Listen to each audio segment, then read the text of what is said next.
அனைவருக்கும் வணக்கம். இது சாய் பேச்சாளர். நான் GV. TNPSC TRB Tamil eligibility test எழுதுகிற ஸ்டூடெண்ட்டுக்கான 33வது வீடியோ. இதுக்கு முன்னாடி 32 வீடியோ 10ஆம் வகுப்பு தமிழ் புக்கிலேருந்து ஒவ்வொரு இயலாக எடுத்து போட்டுருக்கேன். 6 இயல் முடிச்சாச்சு. அதெல்லாம் பார்க்கணுன்னா சப்ஸ்கிரைப் பண்ணிங்கன்னா எல்லாமே ஷோ ஆகும். அதில் விளக்கம் கொடுத்து பின்னாடி கொஸ்டின் ஆன்சர் கொடுத்துருப்பேன். ஒரு முறை பார்த்துட்டிங்கன்னா கண்டிப்பாக மறக்காது. அப்படி இருக்கும். இதில் கொஸ்டின் ஆன்சராகவே கொடுத்துருக்கேன். தேர்வு கிட்ட வந்துடுச்சு இல்லையா, அதனால் கொஸ்டின் ஆன்சராகவே கொடுத்துருக்கேன். வாங்க வீடியோக்குள்ளே போகலாம். ஃபஸ்ட்டு கொஸ்டின், காந்தியடிகள் சத்தியாகிரகம் என்ற அறப்போர் முறையை தென்னாப்பிரிக்காவில் தொடங்கி வைத்த ஆண்டு 1906. வ.உ. சிதம்பரனார் ஆங்கிலேயருக்கு எதிராக சுதேசி கப்பல் நிறுவனத்தை தொடங்கிய ஆண்டு 1906. ம.பொ. சிவஞானம் அவர்கள் பிறந்த நாள் 1906 ஜூன் 26. ம.பொ. சிவஞானம் அவர்கள் பிறந்த ஊர் சென்னை ஆயிரம் விளக்கு வட்டம் சால்வன்குப்பம் பகுதியில் பிறந்தார். ம.பொ. அவர்களின் பெற்றோர் பெயர் பொன்னுசாமி, சிவகாமி. ம.பொ. சிவஞானம் அவர்களுக்கு பெற்றோர் இட்ட பெயர் ஞானப்பிரகாசம். அடுத்த கொஸ்டின் போகலாம். சரபையர் என்ற முதியவர் ம.பொ. அவர்களை அழைத்த பெயர் சிவஞானி. அந்த பெயர் தான் கொஞ்சம் மாற்றத்தோட பின்னாளில் சிவஞானம் என்று நிலை பெற்றது. அவங்க அப்பா வச்ச பேரும் இல்லை, இவருக்கு அழைச்ச பேரும் இல்லை, கொஞ்சம் மாற்றத்துடன் சிவஞானம் அப்படின்னு அவருடைய பேர் நிலை பெற்றது. 3ஆம் வகுப்பிற்கு ம.பொ. படிக்கும் காலத்தில் தேவைப்பட்ட புத்தகங்கள் தமிழ், ஆங்கில மொழிப்பாடங்கள். அவ்வளோதான். தமிழ், ஆங்கிலம் மொழிப்பாடம் மட்டும்தான் அவருக்கு தேவை.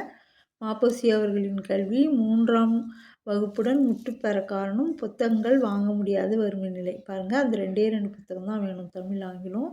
அந்த புத்தகம் இப்போ மாதிரி பள்ளியிலலாம் கொடுக்க மாட்டாங்க, அவங்க தான் வாங்கணும். அந்த வறுமை நிலையில் அவங்களால அந்த புத்தகம் கூட வாங்க முடியல.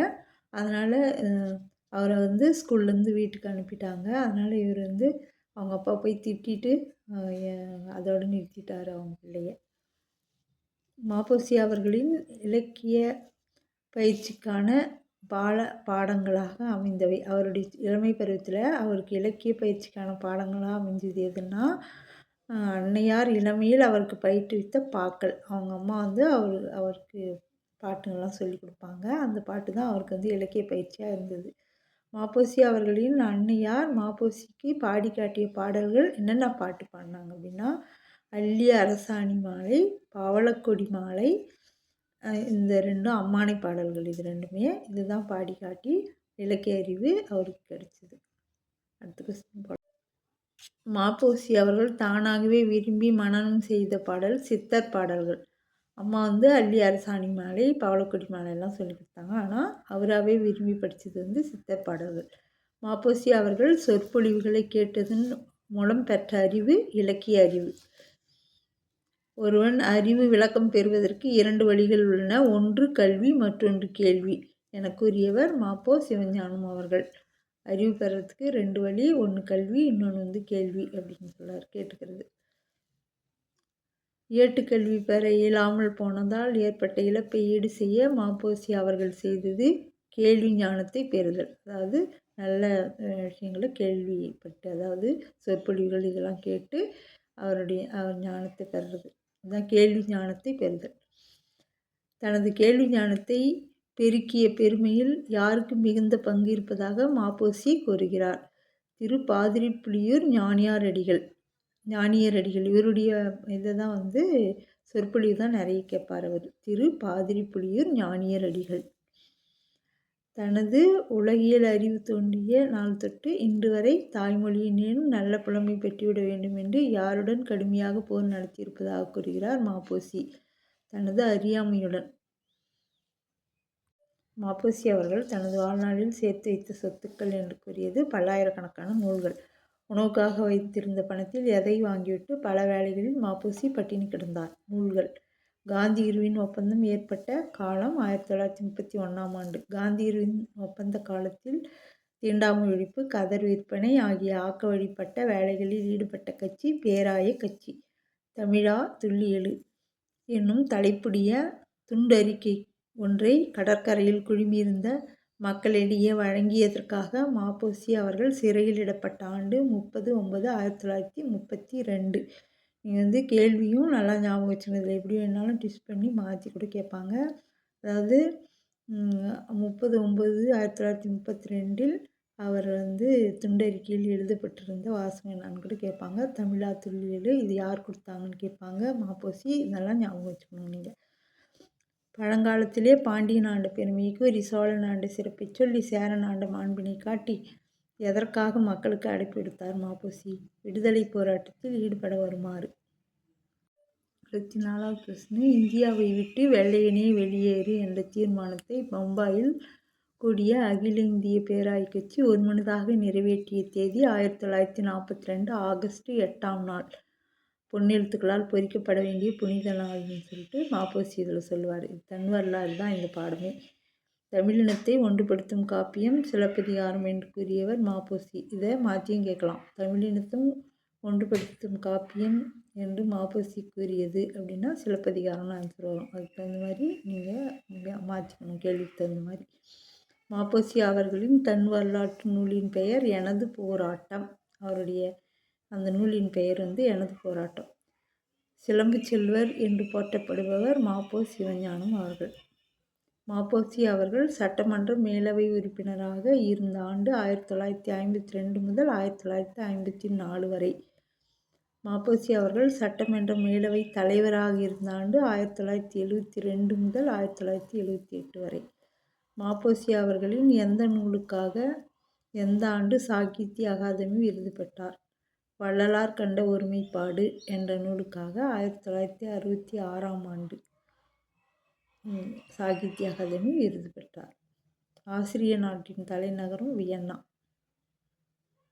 வடக்கெல்லை தமிழ் மக்களை ஒருங்கிணைத்து தமிழுணர்வு கொள்ளச் செய்தவர் தமிழ் ஆசான் மங்களங்கிழார். வடக்கெல்லை போராட்டத்திற்காக தமிழரசு கழகம் மாநாடு நடத்திய இடங்கள் சென்னை, திருத்தணி. வடக்கெல்லை போராட்டத்தை சித்தூர், புத்தூர், திருத்தணி ஆகிய இடங்களிலும் நடத்தியது தமிழரசு கழகம். வடக்கெல்லை போராட்டத்தில் ஈடுபட்டு ராஜமுந்திரி சிறையிலிருந்து உயிர் துறந்தவர்கள். ராஜமுந்திரி சிறையில் வந்து திருவாலங்காடு கோவிந்தராசன், பழனி சிறையில் இருந்தவர் மாணிக்கம். ஏன்னா 2 கொஸ்டினாக கொடுக்காம ஒன்றுத்துலேயே கொடுத்துட்டேன். இது வந்து பொதுவாக வடக்கெல்லை போராட்டத்தில் உயிர் துறந்தவர்கள்னு கேட்டாங்கன்னா சிறை பேர் சொல்லாமல் இவங்க 2 பேர் பேரும் எழுதினாங்க. திருவாலங்காடு கோவிந்தராசன், மாணிக்கம். ராஜமுந்திரி சிறைன்னு குறிப்பிட்டு சொன்னால் திருவாலங்காடு கோவிந்தராசன், பழனி சிறைன்னு குறிப்பிட்டு சொன்னால் மாணிக்கம். மாலவன் குன்றம் போனால் என்ன, வேலவன் குன்றமாவது எங்களுக்கு வேண்டும். இவற்றில் மாலவன் குன்றமும் வேலவன் குன்றமும் குறிப்பிடுபவை முறையே. மாலவன் குன்றம்ன்றது வந்து திருப்பதி மலையில் இருக்கிற சாமி, வேலவன்றது வந்து திருத்தணி. அதனால் திருப்பதியும் திருத்தணியும் தான் மாலவன் குன்றம் வேலவன் குன்றம்னு குறிப்பிடுறாங்க. முறையேன்றதுனால முதல்ல மாலவன் குன்றம் திருப்பதி, வேலவன் குன்றம் திருத்தணி. திருப்பதியும் திருத்தணி இப்படி தான் எழுதணும். திருத்தணியும் திருப்பதியும் இப்படி மாற்றி மாற்றி கேட்பாங்க. மாலவன் திருப்பதி, வேலவன் திருத்தணி. எந்த ஆணையம் ஆந்திரத்தின் தலைநகராக சென்னை இருக்க வேண்டும் என்ற இடைக்கால ஏற்பாட்டினை பரிந்துரைத்ததாக அதிகாரப்பூர்வமற்ற கருத்துக்கள் நிலவின. நீதிபதி வாஞ்சிநாதன் தலைமையிலான ஒரு நபர் ஆணையம். இந்த ஆணையத்தை தான் வந்து இந்த சென்னை வந்து தமிழகத்துக்கு ஆந்திரத்துக்கான்னு சொல்லி ஆராயறதுக்காக இந்த ஆணையம் அமைச்சாங்க. அவங்க வெளியிடுறதுக்கு முன்னாடியே ஒரு கருத்து வந்து இப்படி வந்துடுச்சு. இவங்க வந்து சென்னை வந்து ஆந்திராவுக்கு பரிந்துரை செஞ்சுக்கிறதா ஒரு அதிகாரப்பூர்வமற்ற ஒரு கருத்து நிலவிச்சு. உடனே தான் போராட்டம் தீவிரம் அடைஞ்சிச்சு. 38வது கொஸ்டின். தலையை கொடுத்தேனும் தலைநகரை காப்போம் என்று முழங்கியவர் மாப்போ சிவஞானம்.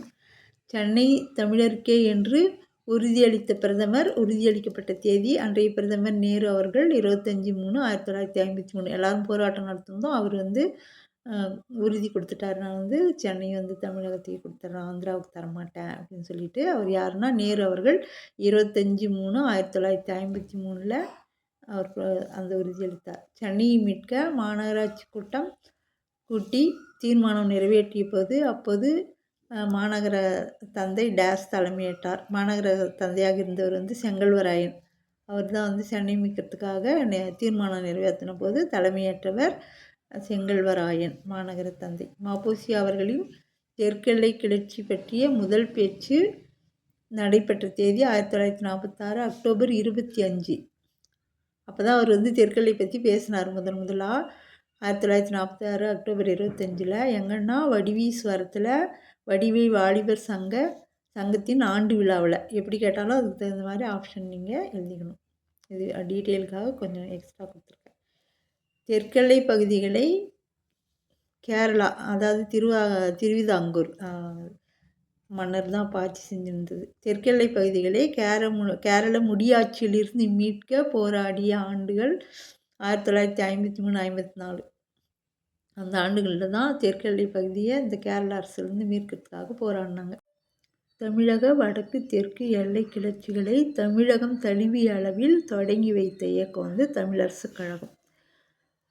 தெற்கெல்லை கிளர்ச்சியில் திருவிதாங்கூர் ஆட்சியாளர் நடத்திய துப்பாக்கிச் சூடு காரணமாக உயிர் நீத்த தமிழரசு கழக தோழர்கள் தேவசகாயம், செல்லையா. தென் திருவிதாங்கூரில் செல்வாக்குடைய டேஸ் என்பவர் வருகைக்கு பின்னர் போராட்டம் வலுப்பெற்றது. நேசமணி. நீலகிரி மாவட்டத்தின் மேற்கு பகுதி கூடலூர், உதகமண்டலம் ஆகியவற்றை பிரித்தெடுத்து கேரளத்துடன் இணைக்க வேண்டும் என்று கேரளத்தவர் எந்த ஆணையத்தில் விண்ணப்பித்தனர்? ஃபசல் அலி ஆணையம். ஃபசல் அலி ஆணையம் நடுவண் அரசுக்கு தந்த பரிந்துரை வெளியான நாள் 1955 அக்டோபர் 10ஆம் நாள். புறநானூற்றிலும் சிலப்பதிகாரத்திலும் தமிழகத்தின் வடக்கெல்லை வேங்கடமலையும் தெற்கெல்லை குமரிமுனியாகவும் கோரப்படுவதை படித்ததும் எனது நெஞ்சம் இரும்பூதி எய்தியது என்று கூறியவர் மாப்போ சிவஞானம் அவர்கள். செந்தமிழ் நாடெனும் போதினிலே இன்பத் தேன் வந்து பாயுது காதினிலே என்றவர் பாரதியார். தமிழ் கூறும் நல்லுலகம் என்கிறது தொல்காப்பியம். தன் தமிழ் வரைப்பு என்பது புறநானூறு. தன் தமிழ்வேலி தமிழ்நாடு என்கிறது பரிபாடல். இமிழ்கடல் வேலியை தமிழ்நாடு ஆக்கிய என்றுரைக்கிறது சிலப்பதிகாரம். என்றுரைத்தது வந்து சிலப்பதிகாரம். ஏன்னா எல்லா நூல்கள்லையுமே தமிழ்நாடு தமிழ்நாடுன்னு தான் சொல்லிட்டு இருக்காங்க. ஆனால் ஆங்கிலேயர் ஆதிக்க காலத்தில் நம் மாநிலம் பகுதி எவ்வாறு அழைக்கப்பட்டதுன்னா மദ്രാஸ் ஸ்டேட். ஆங்கிலேயர் ஆதிக்க காலத்தில் நம்முடைய தமிழ்நாடு, அதாவது நம்முடைய மாநில பகுதி என்னன்னு கூப்பிட்டாங்கன்னா மദ്രാஸ் ஸ்டேட்னு தான். மദ്രാஸ் ஸ்டேட் என்ற பெயரை தமிழர்கள் எதிர்த்து குரல் எழுப்பிய போது உண்ணாவிரதம் இருந்து உயிர் துறந்தவர் திரு சங்கரலிங்கனார். பாருங்கள், இந்த பேர் பிடிக்காமல் எதிர்த்து குரல் கொடுத்து உண்ணாவிரதம் இருந்து செத்தவர் யாருன்னா திரு சங்கரலிங்கனார். மദ്രാஸ் ஸ்டேட் என்ற பெயர் எப்போது யாரால் தமிழ்நாடு என்று மாற்றப்பட்டது? அறிஞர் அண்ணாவால் 1947ஆம் ஆண்டு மாற்றப்பட்டது. நும் நாடு யாது எனில் தமிழ்நாடு என்றவர் இளம்பொருணர். பாப்ரிஸ் தாளில் எழுதப்பட்ட அரிய கையெழுத்துச் சுவடியில் முசிறியில், அதாவது சேர நாட்டு துறைமுகத்தில் வாழ்ந்த தமிழ் வணிகருக்கும் எகிப்து நாட்டில் அலெக்சாண்டிரியா துறைமுகத்தில் வாழ்ந்த கிரேக்க வணிகருக்கும் இடையிலான 2ஆம் நூற்றாண்டில் நடந்த வணிக ஒப்பந்தம் எங்கு கிடைத்தது? ஒப்பந்தம் அந்த இது பேப்பர் எங்கே கிடச்சிச்சின்னா ஆஸ்திரியா நாட்டு தலைநகரம் வியன்னாவில் உள்ள அருங்காட்சியகத்தில் இது மாதிரி எழுதப்பட்ட இவங்க ஒப்பந்தம் போட்ட இது வந்து கிடச்சிதான். எங்கன்னா ஆஸ்திரியா நாட்டு வியன்னாவில் இந்த பேப்ரஸ் தாளில் எழுதப்பட்ட அந்த ஒப்பந்தம் வந்து அது இதில் வந்து எத்தனை கேள்வினாலும் கேட்கலாம். எந்த நூற்றாண்டில் ஒப்பந்தம் ஏற்பட்டதுன்னா 2ஆம் நூற்றாண்டில் ஏற்பட்டுச்சு. யார் யாருக்கு இடையிலனா எகிப்து நாட்டை சேர்ந்த ஒரு வணிகருக்கும் சேர நாடு, அதாவது தமிழகத்தில் சேர நாட்டில் வாழ்ந்த ஒரு வணிகருக்கும் இடையில் ஒரு ஒப்பந்தம் போட்டிருந்தாங்களாம், வணிக ஒப்பந்தம். அந்த பேப்பர் வந்து கிடச்சிருக்கான். என்னென்னா ஆஸ்திரிய நாட்டு தலைநகரம் வியன்னாவில் உள்ள அருங்காட்சியகம். பாருங்க, இது ஏதோ மொத்தமாக படிக்கிற மாதிரி இருக்குது. ஆனால் விளக்கம் சொல்லிவிட்டு கேட்குறப்ப பார்த்திங்கன்னா உங்களுக்கு இதெல்லாம் அப்போவே புரிஞ்சிடும். ஏன்னா 2 முறை 3 முறை காதில் கேட்குற மாதிரி இருக்கும். அதனால தான் விளக்கம் கொடுத்துட்ருந்தேன். இப்போ வந்து இதில் அப்படியே கொடுத்துருக்கேன். இதுக்கு என்ன வித்தியாசம் பாருங்கள். பிடிச்சிருந்தால் லைக் பண்ணுங்கள், ஷேர் பண்ணுங்கள், சப்ஸ்கிரைப் பண்ணுங்கள். தேங்க்யூ.